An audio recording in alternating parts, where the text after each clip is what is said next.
मोहतरम हज़रात, अस्सलामु अलैकुम वरहमतुल्लाहि वबरकातुहू।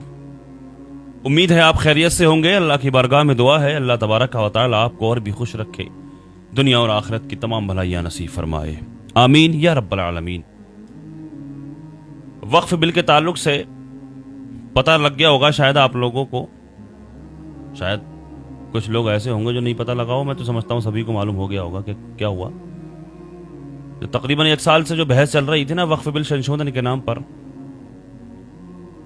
तो वो बिल कल संसद में जो है, कल पार्लियामेंट में वो बिल पास कर दिया गया।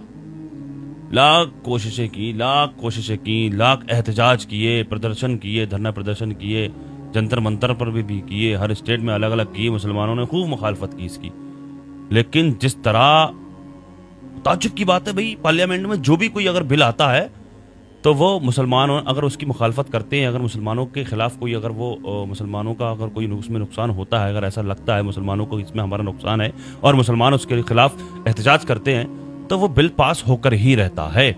इसी तरह से ये वक्फ बिल संशोधन भी, ये बिल पास हो गया। तकरीबन 12-13 घंटे पार्लियामेंट में कल रात को ये बहस चली। उस पर पक्ष के नेता, विपक्ष के नेता सारे मौजूद थे वहां पर और अपने अपनी राय दी। इसमें चर्चा चली तकरीबन 10-12 घंटे, लेकिन कोई भी फ़ायदा नहीं निकला, किसी भी एहतजाज का कोई फ़ायदा नहीं निकला।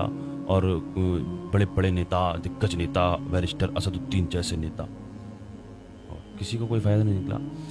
लेकिन मुसलमानों, जिसको तुम अपना रहनुमा समझते हो, बड़ी बड़ी बातें जो तुम्हारे लिए करते हैं, आप खुद को समाजवादी, मुसलमानों के समाजवादी नेता कहलवाते हैं, जो मुसलमानों के हमदर्द नजर आते हैं, एक ही बात कह करके मुसलमानों तुम्हारे वोट लूट करके ले जाते हैं, वो हड़प करके ले जाते हैं।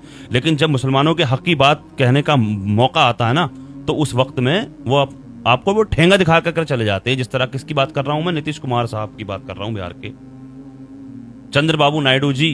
कुछ भी हो सकता था अगर ये बहुत बड़ी ताकत है, बड़ी पावर है, समझते हैं आप अच्छे तरीके से। ये बिल पास नहीं होता, लेकिन इन्होंने पार्लियामेंट में इसकी मुखालफत में वोट दे दिया। पार्लियामेंट में 288 वोट इसकी मुखालफत में, और इसके पक्ष में जो है 232 वोट डले हैं, और ये बिल पास हो गया। क्यों पास किया गया यह बिल मालूम है आपको? मुसलमानों की हमदर्दी में, मुसलमानों की गरीबी दूर करने के लिए। मोदी जी का कहना है मुसलमानों की गरीबी दूर करने के लिए। कौन से मुसलमान? वो मुसलमान जिनको आए दिन अपमानित किया जाता है, वो मुसलमान जिनके पासपोर्टों को रद्द करने की बात की जाती है, वो मुसलमान जिन मुसलमानों को रोड पर नमाज पढ़ने से रोका जाता है, चाहे कोई सी भी धार्मिक रैलियां निकाले, 15-15 दिन की रैलियां निकले, गैर मुस्लिमों की, नॉन मुस्लिमों की, लेकिन